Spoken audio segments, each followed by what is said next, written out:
오늘 우리에게 주시는 하나님의 말씀은 마태복음 20장 1절에서 7절입니다. 우리 다 함께 합독하도록 하시겠습니다.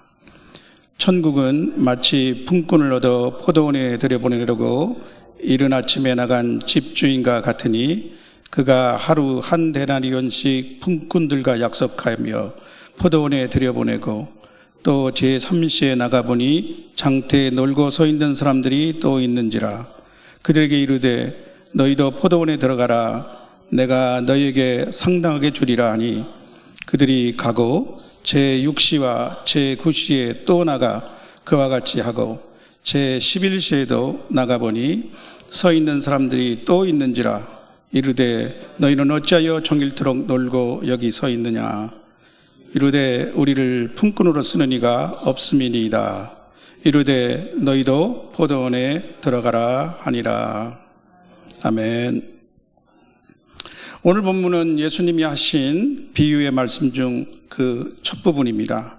그 비유는 15절까지 계속되고 이어서 16절에 다음과 같은 말씀으로 종결됩니다. 이와 같이 나중된 자로서 먼저 되고 먼저 된 자로서 나중되리라. 이 비유는 1차적으로 제자들에게 하신 것이며 제자도에 관한 말씀으로 볼 수 있습니다. 저는 부당한 품삯이라는 제목으로 하나님의 말씀을 나누고자 합니다. 부당한 품삯, 물음표가 달린 제목입니다. 누구의 질문일까요? 본문은 이렇게 시작합니다. 1절에 보면 천국은 마치 품꾼을 얻어 포도원에 들여 보내려고 이른 아침에 나간 집주인과 같으니, 여기서 집주인은 큰 자산가로 8절에서는 포도원 주인으로 지칭하고 있습니다. 그는 이른 아침부터 장터에 나가 품꾼들을 불러 모았습니다. 하루 품삯으로 한 데나리온을 합의했는데 당시 통상적인 노동자의 하루 임금에 해당되는 금액입니다. 여기까지는 특별할 것이 전혀 없습니다. 그런데 이제부터 그의 행동이 특이합니다. 그는 제3시, 유대식 시간에 6시간을 더하면 지금 우리가 쓰고 있는 로마식 시간이 됩니다.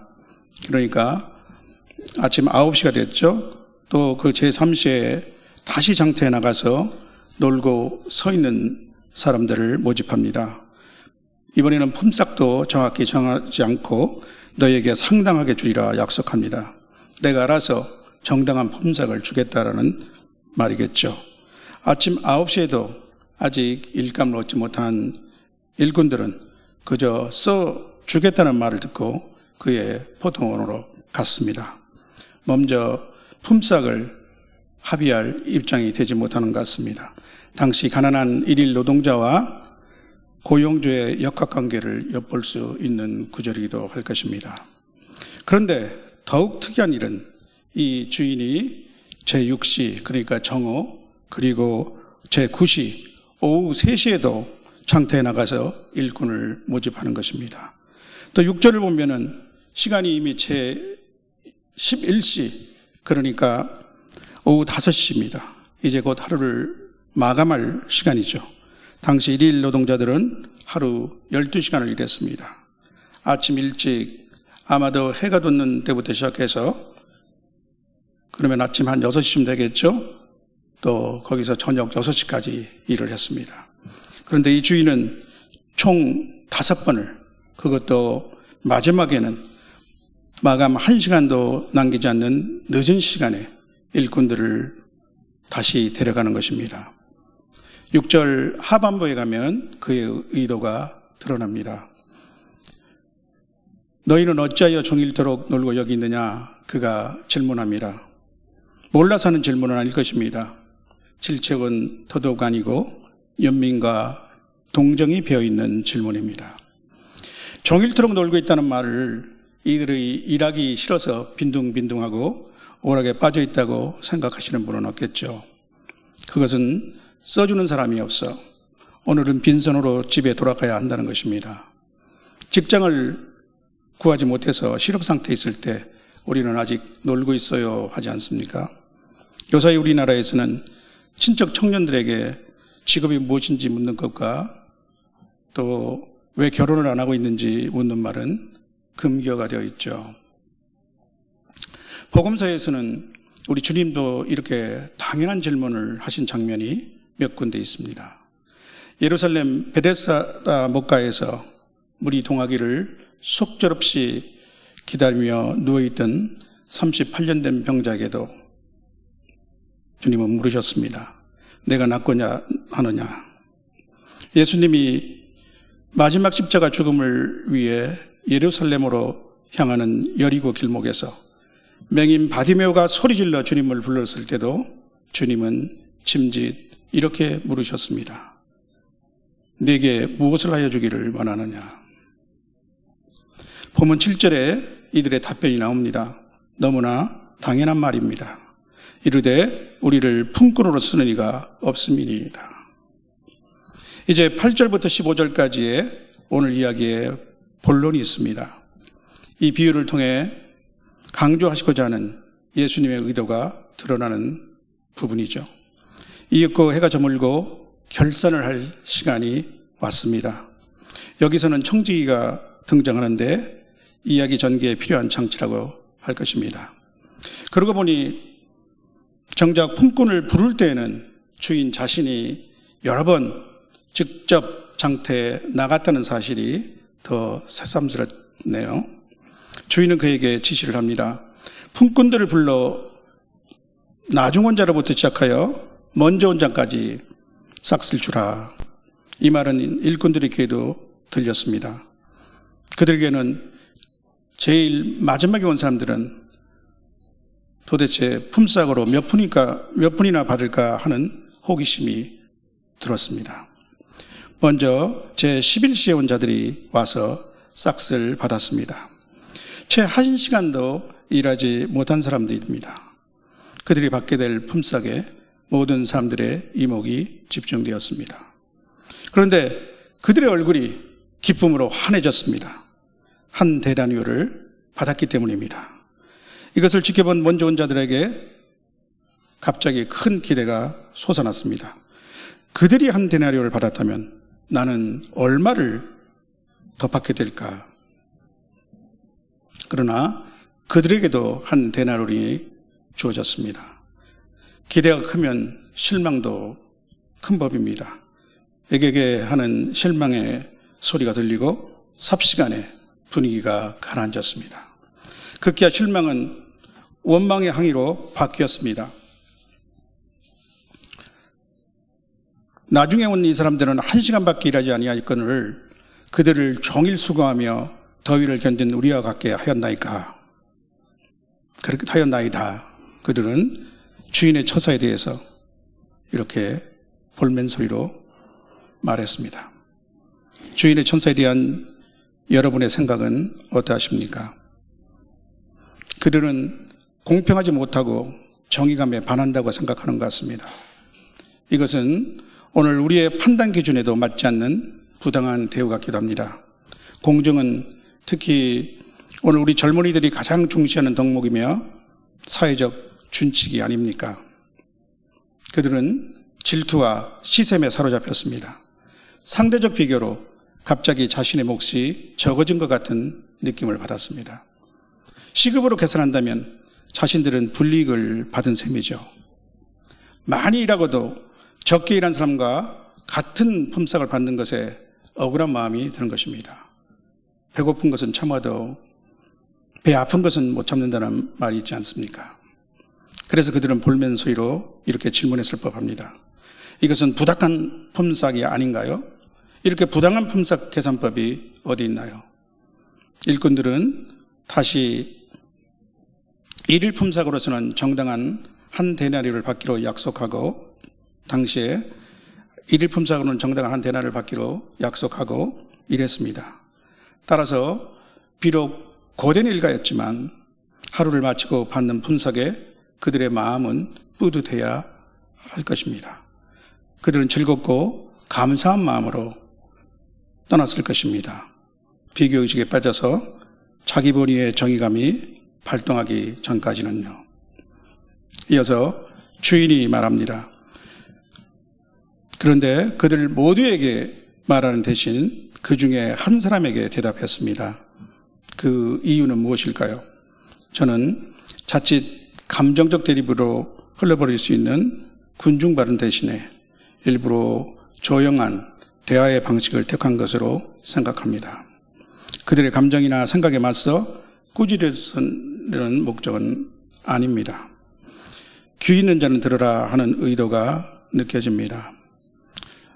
우리 방송실에서 13절, 14절 한번 띄워주시면 감사하겠습니다. 우리 합독하시도록 하겠습니다. 친구여, 내가 네게 잘못한 것이 없노라. 내가 네게 한 대란이여 약속을 하지 아니하였느냐. 내 것이나 가지고 가라.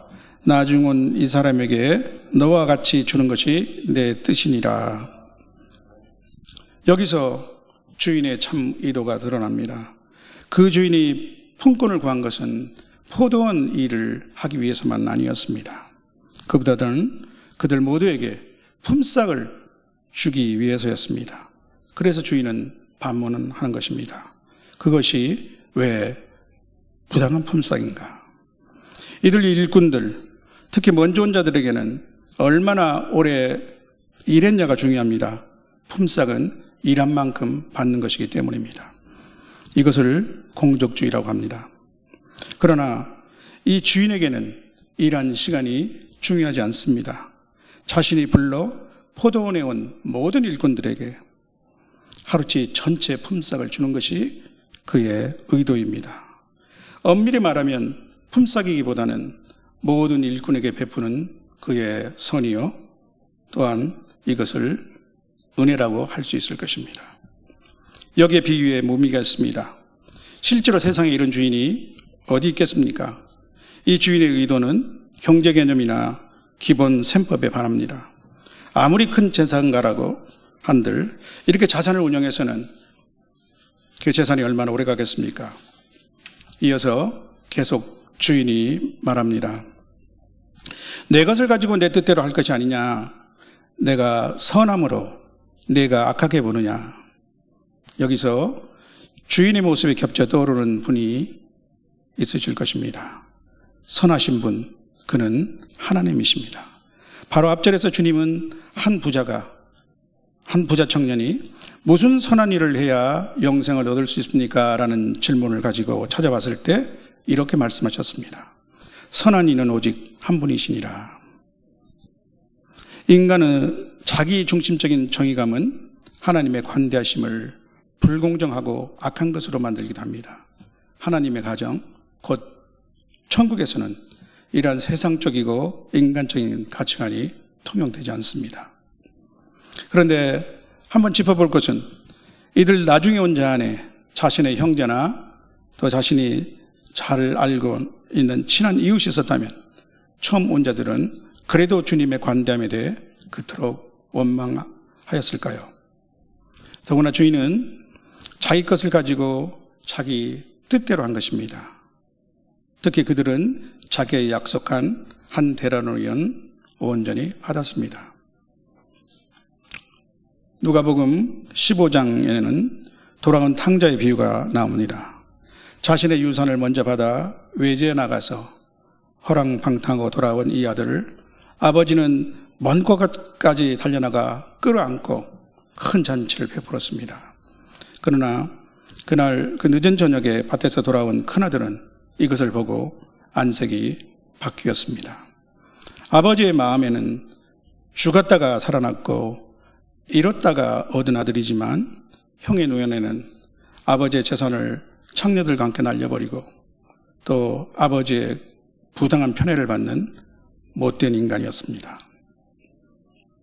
성도 여러분, 오늘 본문이 속한 비유를 마치고 예수님은 다음과 같이 말씀하십니다. 이 비유의 기본 취지가 무엇인지를 말씀하시는 것이죠. 이와 같이 나중된 자로서 먼저 되고 먼저 된 자로서 나중되리라. 이 말씀은 이 비유 이야기 직전에 하셨던 19장 30절의 말씀을 순서만 바꿔서 다시 하시는 것입니다. 베드로와 제자들이 자신들은 모든 것을 버리고 주님을 따르고 있는데 장차 주님의 나라에서 무엇을 얻을 것인지 질문하자 예수님은 그들이 이스라엘 12지파를 심판하는 권세를 얻게 되리라 말씀하셨습니다. 이어서 예수님은 또 내 이름을 위하여 집이나 형제나 자매나 부모나 자식이나 전토를 벌인 자마다 여러 배를 받고 또 영생을 상속하리라 라고 말씀하셨습니다. 그리고 나서 마지막에 덧붙인 말씀이 이것입니다. 그러나 먼저 된 자로서 나중되고 나중된 자로서 먼저 될 자가 많으니라. 예수님이 하시는 말씀은 천국에 도달하기까지는 처음 된 자와 나중된 자의 순서가 얼마든지 바뀔 수 있다고 하시는 말씀일 것입니다. 또한 그 말씀은 천국에서 지켜지는 순서는 지상의 기준과 척도와는 다르다는 것입니다. 전도서에서는 이런 말씀이 있습니다. 내가 다시 헤아려서 보니 빠른 경주자들이라고 선착하는 것이 아니며 용사들이라고 전쟁에 승리하는 것이 아니며 지혜자들이라고 음식물을 얻는 것도 아니며 명철자들이라고 재물을 얻는 것도 아니며 지식인들이라고 은총을 입는 것이 아니니 이는 시기와 기회는 그들 모두에게 임하니라. 전도서 9장 11절 말씀입니다. 우리 인간이 잘나고 똑똑하여 항상 잘 되는 것은 아닙니다. 발빠른 자라고 달리기에서 항상 1등을 하는 것이 아닙니다. 인생의 긴 마라톤 경주에서는 더욱 그렇겠죠. 그들은 우연히 일어난 어떤 일 때문에 지체될 수도 있고 너무 방심해서 안일하게 생각하다가 자기보다 느린 자에게 따라잡힐 수도 있습니다. 사람의 길은 자신에게 있는 것이 아니라 하나님의 절대 주권에 의한 섭리와 은총에 있습니다. 하나님이 주시는 중요한 때가 있습니다. 특히 우리에 대한 부르심은 더욱 그렇습니다. 사랑하는 성도 여러분, 오늘 비유 이야기에서 주인이 하루 5번을 장터에 나가 일꾼들을 부른 것처럼 우리에게 대한 하나님의 부르심도 그렇습니다. 우리 각자에게 부르심의 때가 다릅니다. 어떤 사람들은 소위 모태신앙으로 예수님을 믿는 부모님으로부터 태어나서 어릴 때 믿음 안에 있는 사람이 있습니다. 반면에 어떤 사람은 해질녘이 되어서야 포도원의 불림을 받았던 일꾼처럼 인생의 황혼기에 예수님의 초청을 받은 사람도 있을 것입니다. 세상에서 자기 마음대로 살다가 늦게서야 예수님을 믿게 되었다고 고백하는 사람들을 주변에서 본 적이 있으십니까? 혹시라도 주변에 어떤 사람들 중 저 사람만큼은 나와 같이 영생을 얻고 장차 천국에 같이 간다는 것이 좀 불편할 것 같은 사람이 있을까요? 당장 북한의 김정은이가 회개하고 예수님 믿게 된다면 어떻겠습니까? 저는 세월이 갈수록 내가 나된 것, 특히 나의 구원에 나의 기여가 전혀 없다는 것을 절감하게 됩니다. 따라서 저는 누구라도 충분히 구원받을 가치가 있다고 생각합니다. 그를 위해서 흘리신 주님의 피값이 너무나 값지고 고귀하기 때문입니다. 또한 혹시라도 내가 어차피 예수님 믿게 될 사람이었다면 어떤 저 사람처럼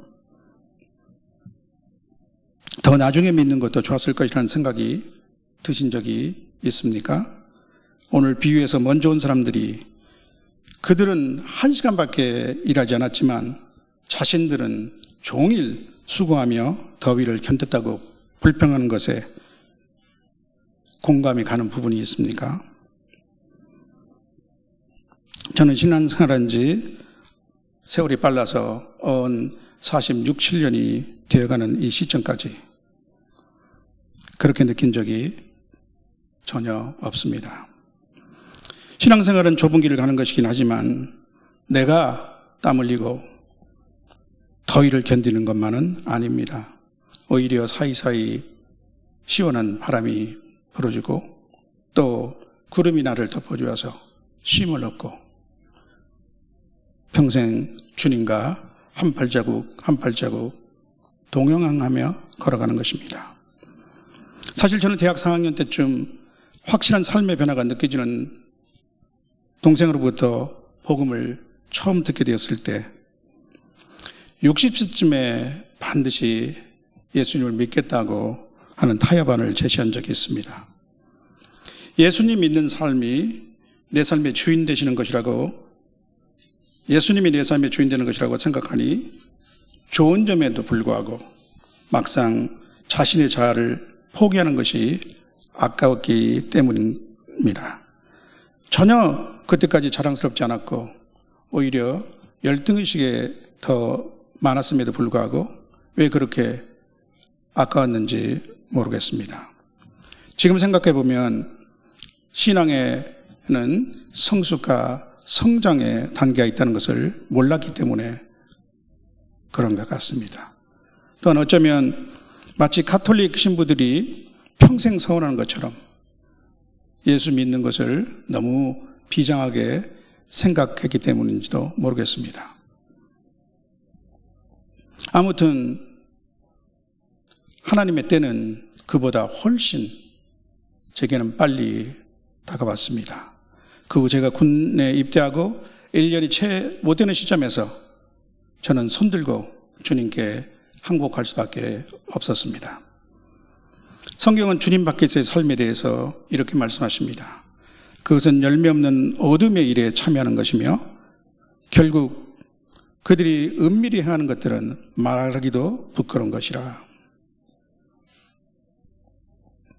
허물과 죄로 죽었던 이 삶에서, 그리고 아무런 목적도 방향도 없는 허망한 삶에서 주님은 십자가 대속의 죽음으로 우리를 건져내 주신 것입니다.